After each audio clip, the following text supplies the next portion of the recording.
Ministério Público Eleitoral, ele repete o pedido que ele já tinha feito na primeira fase do julgamento no TSE. Ele pede que seja cassada a chapa que elegeu Dilma e Temer em 2014 e pede que Dilma Rousseff, que é a ex-presidente Dilma, ela fique inelegível por 8 anos. A diferença desse documento agora é que o Ministério Público Eleitoral incluiu os depoimentos de João Santana e Mônica Moura. Eles foram os marqueteiros do PT, fizeram a delação premiada, a gente falou deles aqui na semana passada.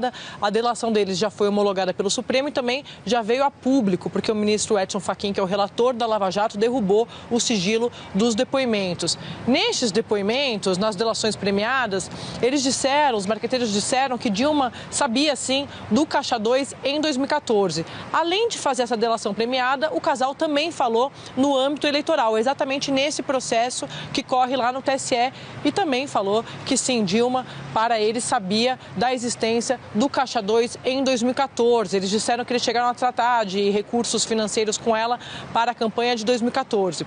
Para o Ministério Público Eleitoral, Dilma, então, com base nesses depoimentos, também com os depoimentos da Odebrecht, lembrando que os executivos da Odebrecht, os principais, como o Marcelo Odebrecht, também falaram nessa ação no TSE.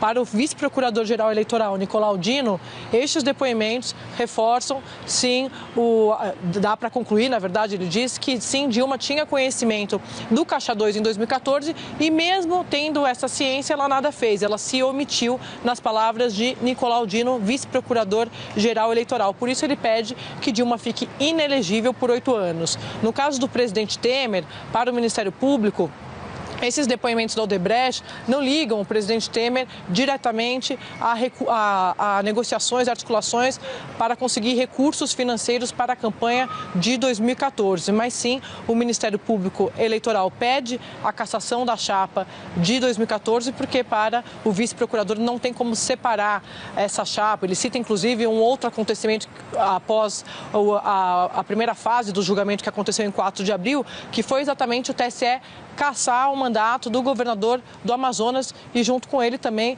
a do vice-governador. Então, para o Ministério Público Eleitoral, não dá para separar a chapa, que é a tese da defesa do presidente Temer, e ele pede que seja cassada a chapa e que Dilma fique inelegível por 8 anos. Além de tudo isso, Cris, só para concluir aqui, você falou do ministro Herman Benjamin, que é o relator da ação, sim, ele também entregou o seu relatório complementar neste processo, entregou isso na semana passada.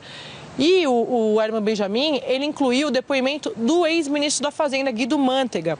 Guido Mantega foi ouvido nessa ação, depois que o julgamento ele começou, foi interrompido exatamente para que Guido Mantega, João Santana e Mônica Moura fossem ouvidos neste processo. E Mantega foi questionado se ele tratou em algum momento em 2014 sobre esses recursos com Mônica Moura, porque a marqueteira diz que em 2014, a pedido de Dilma Rousseff, quem ficou responsável por gerenciar o Caixa 2 teria sido o ex-ministro da Fazenda. Guido Mantega, neste depoimento, nessa manifestação que o ministro Herman Benjamin ele relata ali no depoimento, Mantega disse que sim, que Mônica Moura chegou a se queixar da falta de recursos em 2014, mas que ele, então o ministro da Fazenda, teria dito a ela que procurasse os canais como o do tesoureiro da campanha em 2014. Cris. Bom, André, como a gente já adiantou aqui na Globo News, o escritório lá, a defesa do ex-ministro Antônio Palocci, confirmou a contratação do escritório Bretas Advogados. Conta pra gente qual é a estratégia exatamente. Pois é, Cris, olha só, os advogados e o ex-ministro da Fazenda, Antônio Palocci, agora eles discutem se eles vão manter ou não o habeas corpus de Palocci, que foi impetrado aqui no Supremo Tribunal Federal, ainda pela antiga defesa do ex-ministro. Porque quando um investigado está negociando uma delação premiada, até para fazer uma sinalização aos investigadores da Operação Lava Jato, ele abre mão desse tipo de recurso. Mas neste caso ainda não tem uma definição, eles avaliam se eles vão manter esse habeas corpus lá no Supremo ou se eles vão retirar. Lembrando que o ministro Edson Fachin, que é o relator da Lava Jato no Supremo, já negou um pedido de liberdade da defesa do Palocci, mas pediu que o mérito desse habeas corpus fosse julgado pelo plenário do Supremo e não pela segunda turma da Corte. Segunda turma é aquele grupo de 5 ministros que libertou, entre outros, o ex-ministro José Dirceu. Então o ministro Fachin foi derrotado nessa turma. Exatamente para evitar uma nova derrota, é que ele pediu pediu que o plenário, ou seja, um quórum maior mais amplo, porque são os 11 ministros, que eles analisassem este habeas corpus, que ainda não tem data. A ministra Carmen Lúcia ainda não definiu quando ela vai pautar isso para o plenário. Então, a primeira estratégia é definir isso. Se mantém ou não o HC, ainda não está definido. E a segunda, também um outro bastidor para devolver para você aí, que é o seguinte, um outro personagem importante dos últimos dias, que a gente vem falando bastante, que é o Renato Duque, ex-diretor da Petrobras, cogita ver se ele consegue, está avaliando se ele consegue encaixar a sua delação premiada, exatamente fazer uma operação casada com Antônio Palocci.